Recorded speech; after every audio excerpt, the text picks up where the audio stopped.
today's video, I traveled to one of the most remote and beautiful destinations in all of the Dominican Republic to see the site of what could become the Caribbean's next mega city. Today, I'm going to show you never-before-seen plans and government documents around this massive development and even what the international airport being built here will look like. Then I'll give you my take on whether or not this is a genuine investment opportunity, the next big thing, or just another project that never gets built. But before we do any of that, I want to take you on a tour of the land where all of this is going to happen. I hope you're ready to be amazed. It's one of the most beautiful places I've ever seen in my entire life. Welcome to Monte Cristi, Dominican Republic. See that mountain back there? We're going through the mangrove area, all through the Monte Cristi area, but that mountain is why Monte Cristi is Monte Cristi, I just learned. When Columbus came here, he said, that looks like where Christ was crucified. So this area became known as Monte Cristi. Now, back here on the other side is the current airport, which is small, 1,200 meters long, private airport. The new airport that's coming to Monte Cristi will be 2.8 kilometers long, the runway, which means it can take in commercial flights, larger flights, and it'll be a full-on international commercial airport at some point. And then over here, let me show you. If you could see, let's see if I can point to it. That red top house over there to the left, 40 million square meters of land to make up what is known as the Alba Bay community. We're gonna dive deeper on that for sure.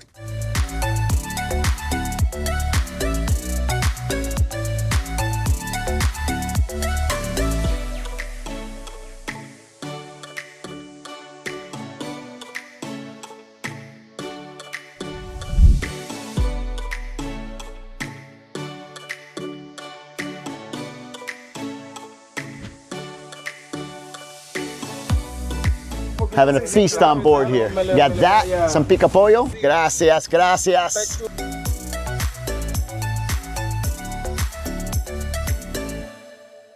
With a full belly, I stepped out, hopped on a jet ski, got this epic drone shot of myself before heading in so we can go see the land that makes up the Alba Bay community. Come check this out.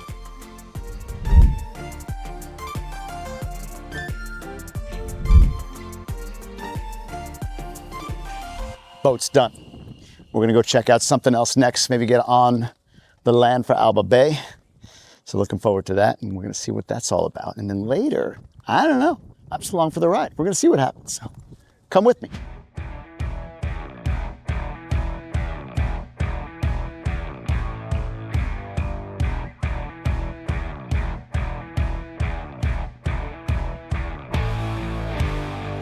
All right. Taking a little break here on the boogies.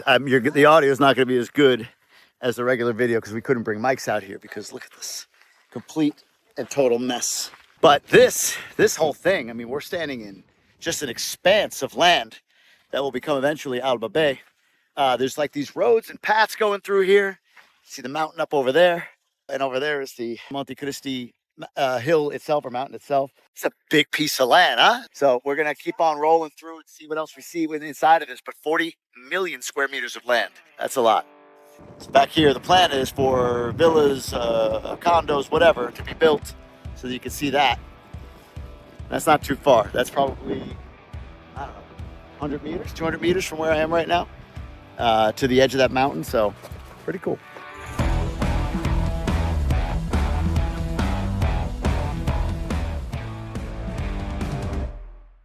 When we got back, I went into the shop where they showed me these old bottles that they recovered under the water from the Columbus days. We're talking hundreds of years ago that these bottles came here. Wonder what these would get on eBay. Then, fully caked in mud, we hopped in the boogies, rode through town all the way up to the mountain so we can get up there and check out the sunset. The trek started here at the bottom of the mountain, and our goal was to get all the way to the top. And we got there just in time to see some of the most gorgeous sunsets I've ever seen in my entire life. And it was windy. But that didn't stop me from this first stop, taking it all in, and just being grateful and thankful that I could actually stand in this space, in this moment, and see what I was seeing. That was beautiful, but apparently that was just the first spot. We got to go up to the higher spot, see the real sunset. So you see this, because, well, wait till I see it. Before we got to the other part we wanted to see, I thought it would be a good time to show my wife what I was seeing. Pretty cool. Yeah. So that's that. What are you up to? I am listening to the boys fight upstairs as they get showered. What are they fighting about? We went to the beach and now we're home. Yeah. Very good.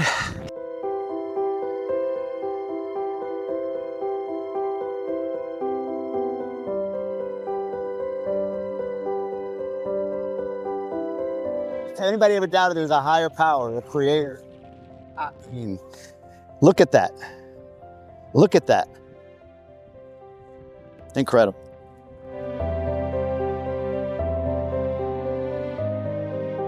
I'll never forget that sunset, but at the same time, I'm really hungry. So we hopped on the boogies, we headed back through town just as it was starting to get dark. We got back to the car so we could head over to the hotel, but not before passing through the city, which had that beautiful Dominican energy, just so full of life. Then we got back to the hotel so we can get cleaned up and ready for dinner before a much needed night in bed. Back in the hotel room, I could not wait to get in the shower. I got a good look of just how covered in mud I am, but I only had a minute to get ready. So who needs a shower when you can just do this? And voila, ready for dinner. We headed over to this restaurant on the water called Toscana del Mare. It was a quiet night, and I'll tell you what, we took advantage by eating everything that they could send to us. Whew. Rolling out of here. Holy cow. I ate so much damn food, I can't even walk right now. I feel like I'm waddling out. So, fun first day in Monte Cristi. Tomorrow, we're gonna have some real fun. So, I'll see you then.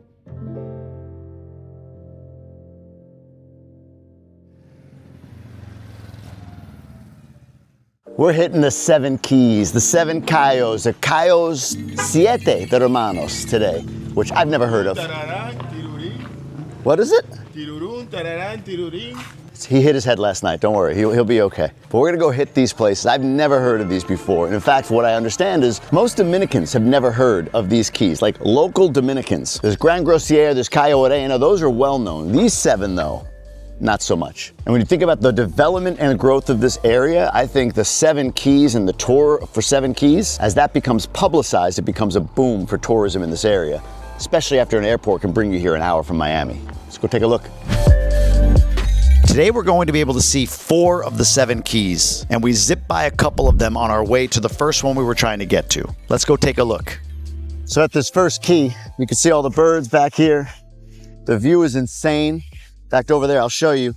You could see other keys out in the ocean, right over there, and you can see how beautiful the water is. One of the things though, is these keys are not really touched. Nobody really comes here. So one issue is as trash hits the ocean, it washes up on shore. So you can see over here, all that trash. For this to become the destination that I think it can be, obviously somebody's gonna have to come out here and take the initiative to clean all this stuff up. Talking to the folks that I've been coming out here with, it sounds like they already have that going. That's in play, that's gonna be happening. And it'll be great, because as soon as that's cleaned up, I mean, you know, some people could see the garbage, but I see like, wow, you know, a day's worth of work, and this is an unbelievable, look at this. Unbelievable destination. Jesus, scared the hell out of me with that thing. Cayo Tuna, welcome.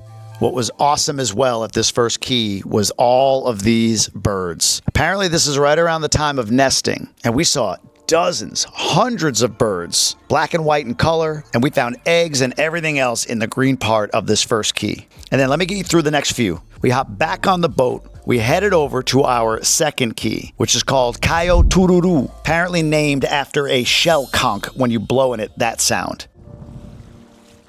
This is Cayo Tortuga, also named by Christopher Columbus. And apparently it was named that way because you see these big conch shells or whatever here, they would blow into them and it would make that sound. That's what I was told. But this, I'm told, might be the most picturesque key that we'll go to today.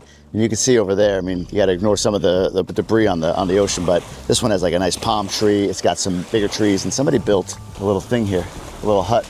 But this, my friends, this is gorgeous.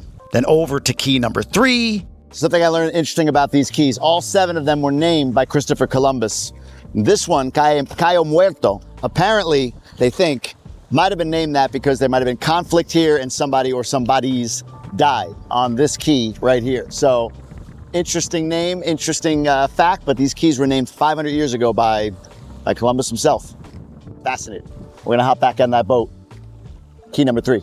And then finally, key number 4, before heading back and checking out an island right off the coast called Isla Cabra. I guess the goats forced every other animal off of this island at some point. Therefore, it got named for them. Those goats are the goat, or they're goated, or whatever. But just for a moment, look at what we saw today. The water, the view, the islands, even this thing around my neck because I was getting burned really badly. Sun's hot out here, my friends. Bring SPF 3000. Then we headed back to the same restaurant we went to the night before so I could see what it looked like during the day. And it did not disappoint. Look at the views from here. My God. Living in the Dominican Republic, I see heaven on earth every day. So it amazes me when I can be amazed by even more heavenly heaven. And with that, my friends, we exited Monte Cristi. Back in Punta Cana. Long trip from Monte Cristi. I got a couple things I want to go over with you and also share my thoughts on this whole Alba Bay project from everything that I learned. Let's start with this. Alba Bay is calling itself the world's first wellness and sustainable city, as you can see there. Alba Bay, right on the back. And what they're showing inside of this book is an overview of everything they plan to do. So let me roll through it real quick. We'll throw this up on screen. They're talking about 4,000 hotel rooms, 1.3 million square meters of golf course, 5,800 workforce housing units, 7.5 million square meters of green area, 32,000 residential units, 800,000 square meters of ecological park area, 160 kilometers of trails and bike paths, and over 12 million square meters of total development area. They also estimate the population of this will be about 120,000 people. This is more than just a project. This is a city being built. Their value proposition is around wellness. They want to be very thoughtful about every aspect of this build out. They want to integrate the green space. They want to integrate the type of landscape there is in Monte Cristi. It's beach, but it's also a bit arid, a little dry, and you have the mountains, and they want to incorporate all of that into what the landscape will look like. In fact, here, this will give you some view of what it will start to look like once they get this all taken care of. On the backside, they have a similar set of artist renderings so you can get a sense of it. And then somewhere in here, I saw a full sort of layout. Here we go.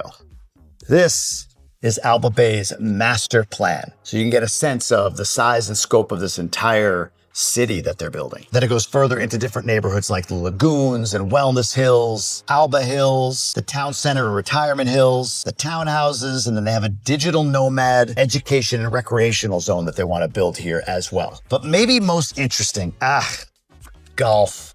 They want to build a golf district. If you like golf, I guess it's okay. If you follow me for a while, I don't like golf. But this is the part that really gets me interested. The airport and industrial zone. In other words, what they're planning to do is build a full-on commercial international airport in the Alba Bay development, along with what's called a zona franca, or a duty-free zone. Now, what's interesting about this location in particular is the flight time from Monte Cristi all the way up to Miami is less than an hour, making it the quickest point to the United States from anywhere in DR. But maybe more impressive than that, I've learned that currently shipping from Santo Domingo is the fastest it can be, which is 2 days. From Monte Cristi, they can do that same shipping route in 1 day. From a logistics perspective, that shaves a lot of time off of the back and forth when you aggregate it over the course of a month, a year, and so on. So this is where this project is a little bit unique. And then I want to go a little deeper on this, but first check that out. I mean, hey, I know it's a rendering, but that's pretty sick. That's what they're projecting it to look like. All right, here's the thing. In the past, there have been projects promised in Monte Cristi to take root. I mean, you see it. It's always been beautiful, and there's always been this talk of the next Punta Cana and so on. In fact, going back to the 80s, early 90s, there were promises of things sprouting there, attention paid, government getting involved, all of that stuff. But here's what makes Alba Bay very interesting to me beyond whatever has been planned before in Monte Cristi. And I'm going to show you some things that nobody's seen yet. And I'm going to have to blur out some of it because the names of the companies and everything need to be made private until they're ready to go out and announce this. Like, folks, you're seeing stuff nobody's seen. First is this. This is a letter from the president, Luis Abinader. Here you can see the letterhead, as a matter of fact, approving the building of a zona franca, a duty-free zone in the Alba Bay community. So the developers of this city have already received approval to build a duty-free zone. They even have a letter with the official zona franca seal on it. In addition, I have the letter from Luis Abinader with the number and serial and everything approving the building of the airport by the group that's developing Alba Bay. While there is a small airport there now, this is a full runway outfitted for commercial aircraft. And it'll be a slower build, I'm sure. You don't just build a massive airport right out of the gate. But I do know that this is priority one to get this entire project off the ground. And I'm going to talk to you about what that might look like. Now, the rest of what I hold in my hands here, which we're going to blur this out a little bit, but I want you to know that I'm holding it. And I have multiple pieces of paper here. Again, out of respect for what they gave me, I guess I'm just saying I don't want to show you everything and all of that until the development company is ready to put this out there on their own, which I'm understanding they're getting closer and closer to doing. But if you followed me at all, I talk about permitting being a challenge here in DR. And there are a few different types of permits you need to get. There's something called ayuntamiento, which is like city hall or a municipal permit to build. There's a permit from the tourism department. Then the hardest one, the one that is holding up so many projects right now, is the environmental permit. Due to a tragedy and then maybe just incompetence, they rolled through a few different environmental ministers over the past few years, and the whole time the environmental permit requests were stacking up. And when the newest person came in, they wanted to make sure they did everything by the book. They didn't want to just sort of fast track through, which makes total sense. So getting environmental permits for a lot of projects that people are buying right now is causing heavy delays. This project already has it. It has tourism, it has city council, and it has environmental. So it's cleared some major hurdles with permits and with presidential decrees giving them permission to build a zona franca and an airport. In addition, the company that owns the land owns the entire 40 million square meters of land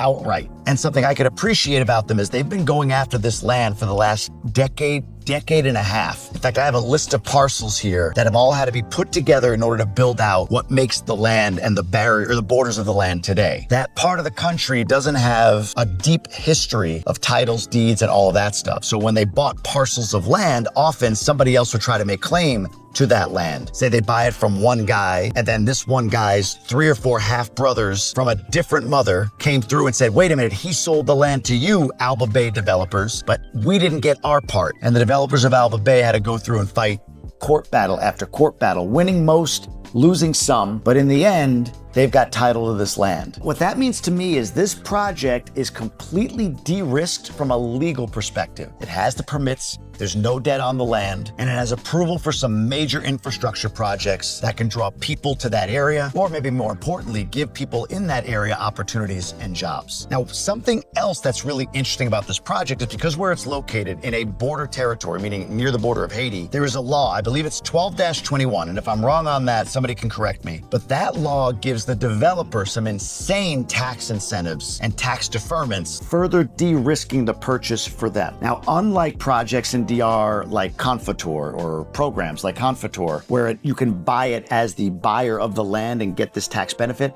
that's not what Law 1221 is. It's strictly a benefit for the developer that's building out the land. But again, there's a de-risking element to that. So when you look at it from that standpoint, my first view of it, and please, I'm just giving you my thoughts here. I'm not a financial advisor. I'm none of that. I'm not advocating anything. I haven't done any investing there, nothing. If that changes, I'll let you know. But it's passed a lot of legal hurdles so far. The land is owned. It's owned outright. They've got infrastructure projects approved, and they have the permits they need. Plus, they're leveraging some tax advantage programs based on the geography near the border. And from everything I could see as well, the organization creating this Alba Bay community is very experienced internationally and very well funded. So what then might be the risk? Well, it's 2 things. The first is getting the airport built. That airport will be a 9-figure build. And for those out there, if you happen to be watching with the type of connections or investable capital to become a partner on this project with the developers, meaning funding an airport build or helping to fund an airport build with significant cash, then you may be able to talk to them and take advantage of some of these tax benefits. I don't know. They didn't say that to me, but that's my guess. But risk 1 is, can they get the airport built? Right now, it takes hours to drive from the closest airport. So can they actually get this to be accessible from mainland United States or even other parts of the country in DR? It's a lot of money. But the second one might be the bigger risk at this point because we don't know. And that is